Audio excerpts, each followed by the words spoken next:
Since the first week of October, we've had a series of closed door, secretive meetings in which the House Intelligence Committee and a couple of companion committees have been doing interviews, depositions of these key witnesses. Well, now it is literally going to come above ground and out into public. It's not just going to be leaked opening statements or released transcripts as we saw last week.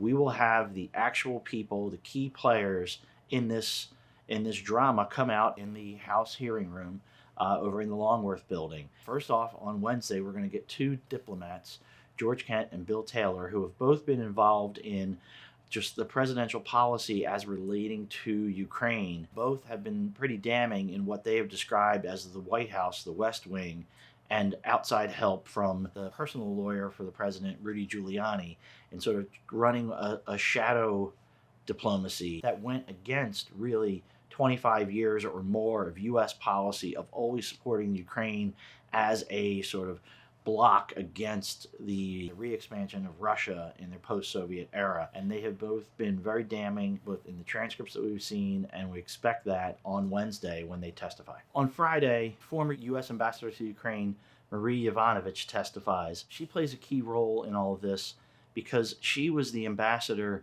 that Trump, along with Trump allies like Rudy Giuliani and some of his associates, have successfully pushed out of Kiev. She had been a career diplomat, had worked for Republican and Democratic administrations, but she was considered very establishment of the standard anti-Russia posture that we would take.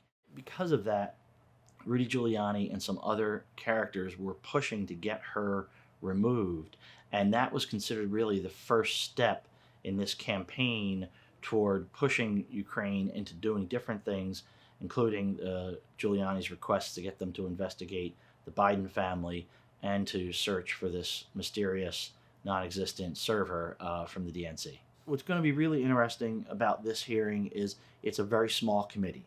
This is just the House Intelligence Committee. There are 13 Democrats and 9 Republicans. These people are handpicked by House Speaker Nancy Pelosi and House Minority Leader Kevin McCarthy. So it's their 13 smartest people on the Democratic side, their 9 smartest on the Republican side. So what Schiff and Democrats are trying to do this week is to tell the story of the State Department, what went on inside the State Department, both here at Foggy Bottom and abroad.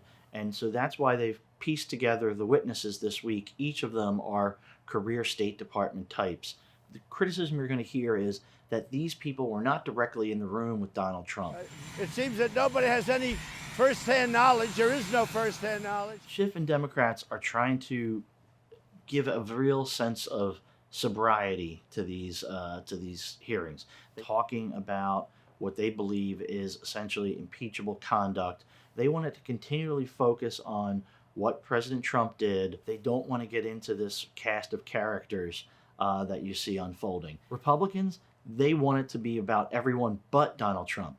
They want it to be about the cast of characters. They want it to be about the Bidens. They want it to be about Hillary Clinton and this DNC server. That's the key difference. One side is going to try and keep this focused on Trump, his actions, how other people responded to what he told them to do, and the other side wants it to be about everyone except Donald Trump.